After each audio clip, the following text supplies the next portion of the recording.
Education and Disabilities by Ariana Ford.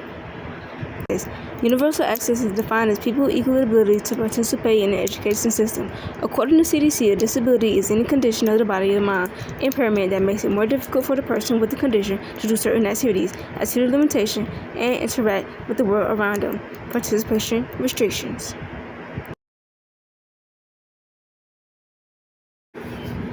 There are several types of disabilities within the world. Below is a list of a few common ones. Some disabilities include autism, deaf, blindness, intellectual disabilities, Down syndrome, cerebral palsy, and ADHD.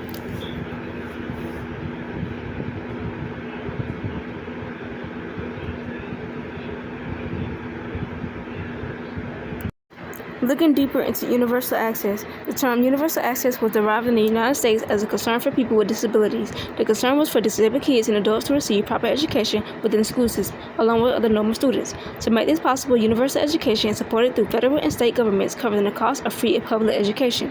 With this plan, when it comes to cost, it is often contested topic of the national, state, and community levels. In the United States, percentage was set with the 1972 U.S. District Court for the District of Columbia's decision in Mills versus Board of Education of the District of Columbia.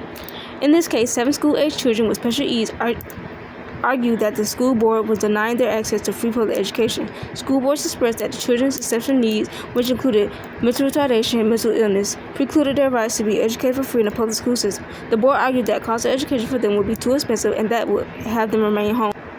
Theoretical perspectives on education. I find that the symbolic interactionism fits best pertaining to education and disabilities because several within the education system choose to label people on their own judgment. Just because someone has a disability doesn't mean that they cannot have equal education or accomplish something as much as a normal person.